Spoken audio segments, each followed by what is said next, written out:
এবং পরবর্তীতে সংঘাত দমনে অপ্রয়োজনীয় মাত্রাতিরিক্ত বল প্রয়োগ করেছে আইনশৃঙ্খলা রক্ষাকারী বাহিনী। এক প্রতিবেদনে এমন দাবি করেছে জাতিসংঘের মানবাধিকার বিষয়ক হাইকমিশন দপ্তর। ইন্টারনেট বন্ধ ও কারফিউ জারি করে মতপ্রকাশ এবং স্বাধীন চলাচলে বাধা দেওয়া হয়েছে বলেও উল্লেখ করা হয় প্রতিবেদনে। নাসির উদ্দিন জানাচ্ছেন বিস্তারিত।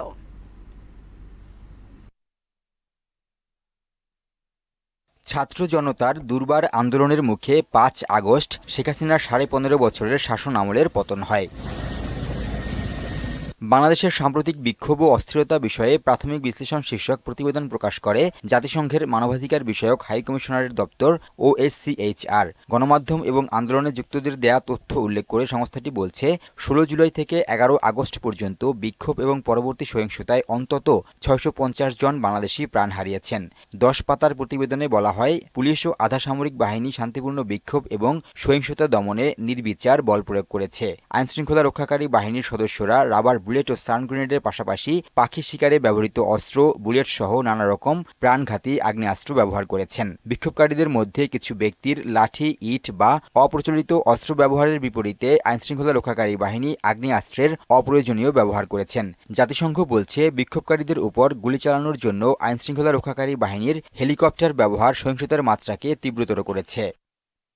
নিহত ব্যক্তিদের মধ্যে বিক্ষোভকারী, পথচারী, রাজনৈতিক কর্মী, সাংবাদিক এবং আইনশৃঙ্খলা রক্ষাকারী বাহিনীর বেশ কয়েকজন সদস্য রয়েছেন। হাজার হাজার বিক্ষোভকারী, পথচারী আহত হয়েছেন। রোগীদের ভিড়ে হাসপাতালগুলো উপচে পড়েছে। নিহত ব্যক্তিদের সংখ্যার বিষয়ে যে খবর প্রকাশিত হয়েছে তা সম্ভবত প্রকৃত সংখ্যার চেয়ে কম।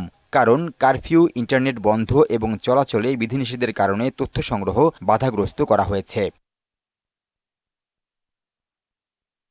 OHCHR বলছে, আইনশৃঙ্খলা রক্ষাকারী বাহিনীর অভিযানে ঢাকাসহ সারা দেশে হাজার হাজার মানুষকে গ্রেফতার করা হয়। প্রতিবেদনে বলা হয়, সরকার পতনের দিন গণভবন, প্রধান বিচারপতির বাসভবন, বঙ্গবন্ধু জাদুঘর সহ অনেক স্থাপনায় হামলা হয়েছে। শুধু ৫ ও ৬ আগস্ট ২৭ জেলায় হিন্দু সম্প্রদায়ের বাড়ি ও স্থাপনায় হামলা, লুটপাট হয়েছে। মানবাধিকার লঙ্ঘনের বিষয়ে অবিলম্বে স্বাধীন, নিরপেক্ষ ও কার্যকর তদন্ত শুরু করা, দায়ী ব্যক্তিদের জবাবদিহির আওতায় আনা এবং ক্ষতিগ্রস্তদের জন্য কার্যকর প্রতিকার নিশ্চিত করতে কর্তৃপক্ষের বাধ্যবাধকতা রয়েছে বলে জাতিসংঘের প্রতিবেদনে উল্লেখ করা হয়। নাসির উদ্দিন, মোহনা সংবাদ। সুদবিহীন ব্যাংকিংয়ে আত্মশুদ্ধির পথ NRBC ব্যাংকের ইসলামিক ব্যাংকিং আল আমিন।